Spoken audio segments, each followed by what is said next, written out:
Hey, hey, come on over and have some slop with Lazy Taxi! Now, I don't like to be a negative Nancy on this channel, but I have to get this off my chest as Crazy Taxi is really important to me. It's one of my all-time favourite games. Top 5, easily. Look at the toys I have for it. I played it so much when it originally released on the Dreamcast that I got blisters on my thumb from the bobbly bits on the analog stick. So safe to say, when Sega revealed that they were developing a new Crazy Taxi alongside a bunch of other classic IPs, I was pumped! This was 3 years ago? Bloody hell. I couldn't do any saltwater hype streams over the last couple of weeks when all the not E3 Summer Games Fest stuff was going on, because almost all of them happened when I was either at work or out and about on some holiday leave.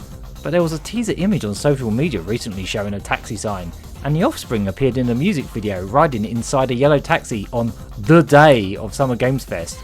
So the stars were aligned. It is time. The trailer for Crazy Taxi World Tour eventually dropped later in the week during the Xbox showcase of all things, and I was hyped.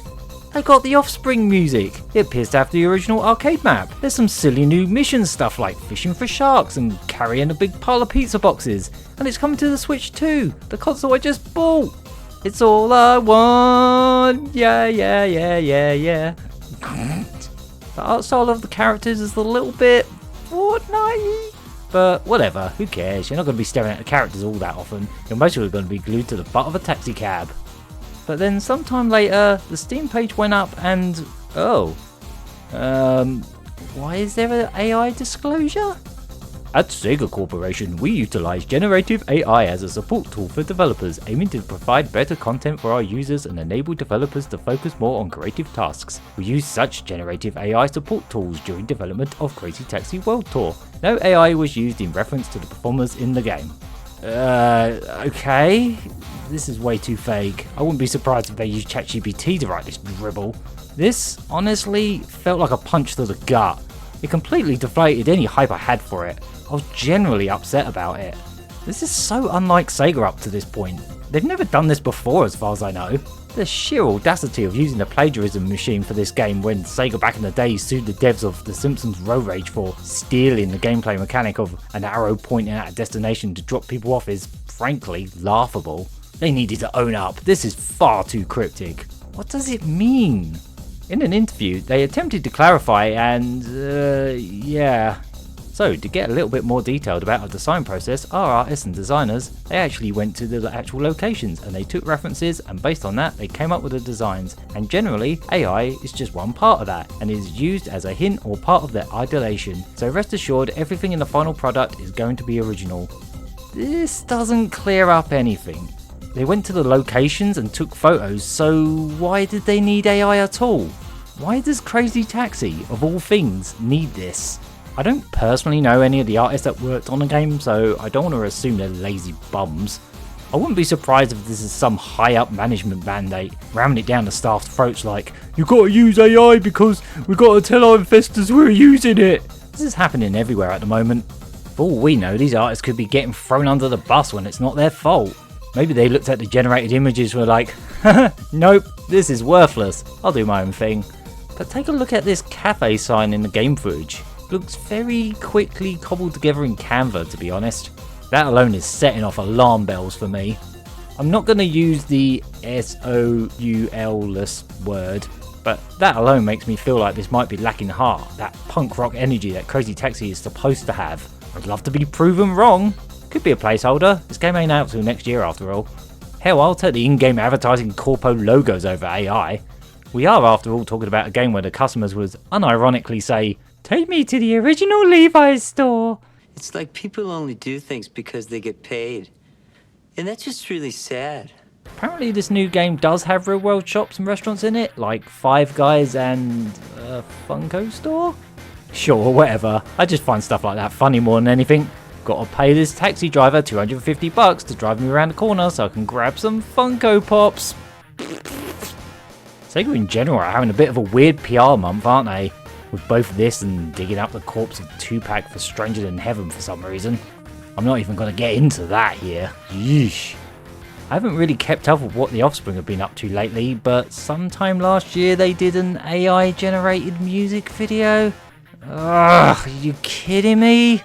Ooh, but it's a piss take. It's a commentary on deep fakes and AI. Yeah, but you still used it, and it still looks like poop from an arse. So, what do you do in this situation? Boycott every game with an AI disclaimer and move on? Bully the publisher until they course correct? Is it already too late? You could buy it second hand, that way they don't get a penny. Now watch them make this code in the box just to spite me. But even then, will it be obvious they reference Gen AI? Will there be gobbledygook text on all the billboards? I guess we won't know until there's more footage and screenshots. I'm sure there are plenty of people shouting at the screen just to ignore it. After all, they said themselves, everything in the game is human created, they just used AI for reference. But that's a slippery slope, isn't it?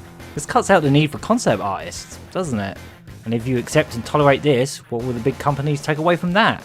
They'll just double down on it and slowly but surely go from sacking concept artists to sacking all artists, hoping you simply won't notice or care. Do you want Crazy Taxi 5 to look like your average Switch eShop shovelware? Hentai Banana Taxi, anyone? And if you do boycott this, what will they take away from that if the game bombs? One of two things most likely. Welp, I guess no one wanted to do Crazy Taxi. Or, welp, I guess we won't tell anyone that we use Gen AI in the creative process anymore. Ignorance is bliss. This whole situation sucks dog eggs. I wish Gen AI would just vanish overnight. Just bugger off. Don't want it. I know the Tomb Raider fandom is going through this at the moment too, so I feel for you guys. Man, if this happens to the upcoming Jet Set Radio, oh boy, Sega will be in big trouble. I suppose the one thing that would make this news easier to stomach would be if the game ends up being a big stinky wet fart. Now I'm a bit of a Crazy Taxi freak, a proper sicko. Some real Fox-only Final Destination style opinions are incoming. I've only ever really enjoyed the first game, and even then only the original arcade map. The extra map in the console version and all the sequels maps just didn't really do it for me. Even stranger is the fact that my muscle memory for this game only applies to playing it on a Dreamcast controller. Despite those blisters, I can't really explain why. I think it has something to do with how I grip the controller and the triggers. So this game was always going to be a tough sell for me. I like a very specific flavour of Crazy Taxi and it has to feel right. And so far from what little gameplay they've shown, it looks kinda flat. What really made Crazy Taxi crazy was the wonky, unpredictable physics, the shunting about when you slam the gears back and forth, being able to drift sideways into a KFC wall and grind against it for a few seconds before dropping back to the ground. It has a very specific feel that I just really love, like the way everything interacts with each other, the way cars bounce off you when you smack into them. There's just something about the feel of this game that I think so far this game looks like it lacks that. It's early days, the game doesn't come out till next year, but yeah, the original game is still there, I can still play it. This news doesn't taint that first game one bit, I'll still play that game forever and ever. In fact, Sega, you could do the funniest thing and make the new game completely irrelevant by putting the original game on the GameCube Classics app? That would be one way to get me to probably sink hundreds of hours into it all over again. You apparently have the music rights again, so go on, do it for me. So yeah, sorry about this ramble, I just felt I needed to spill my heart out about this. I know it's just a video game, there are plenty out there I could play instead, but it's just a crying shame to see one of my all-time favourite arcade games get slopped. This actually almost makes me want to pack in the Salt or Hype reaction streams, as who knows when the monkey paw will curl again. All this AI rubbish does is makes me want to create more of my own stuff. At least I can guarantee that what I make isn't regurgitated pish. Yeah, anyway, I'm gonna head off. Bye!